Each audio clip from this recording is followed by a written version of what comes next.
एक छोटा सा गांव था। नाम था मोहनपुर। उस गांव में एक 200 साल पुराना कुआं था। लोग कहते थे हर रात उस कुएं से एक रोती हुई लड़की की आवाज सुनाई देती है। लेकिन एक बात सब लोगों को हैरान कर देती है, मोहनपुर गांव का जो भी लड़का उस कुएं के पास पानी पीने जाता है वह 2 दिन के अंदर मर जाता है और मरा हुआ शरीर गायब हो जाता है।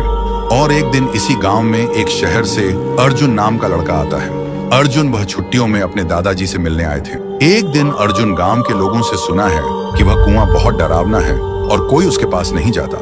लेकिन अर्जुन सोचते हैं डर सिर्फ अंधविश्वास है और कुछ भी नहीं। एक दिन धूप में जाते हुए अर्जुन को प्यास लगी और बिना किसी से पूछे वो सीधा उस कुएं से पानी पीने चला गया। तब अचानक से एक लड़की का चेहरा सामने आया। अर्जुन डरा हुआ था और तुरंत वहां से भागकर घर पर चला गया। उस रात उसे नींद नहीं आती।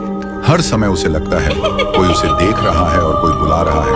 अब उसे भी डर लगने लगा था। फिर सुबह अर्जुन ने एक बुजुर्ग से पूछा, चाचा ये कुआं इतना डरावना क्यों है? चाचा ने बोला, यह कुआं बहुत पुराना है। यहाँ से आधी रात में एक लड़की की रोते हुए आवाज निकलती है और वह लड़की हमेशा लड़कों को ही अपना शिकार बनाता है। आज तक इसका राज कोई समझ नहीं पाया। इस बात को सुनकर अर्जुन वहां से निकल पड़े और घर में आकर एक पाखंडी बाबा को कॉल करके बुलाता है ताकि इसका राज क्या है वह जान पाए।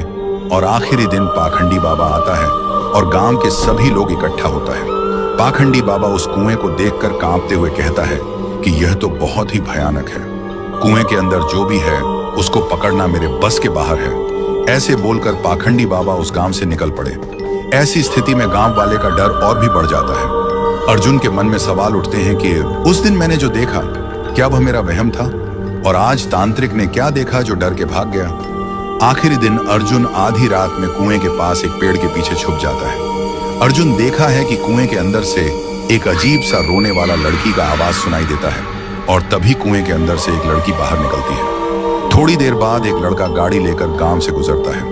वह लड़की उसके सामने आ जाती है और लड़की उस लड़के को मार देता है और लड़के का शरीर गायब हो जाता है। अर्जुन यह सब देखकर हैरान रह जाता है।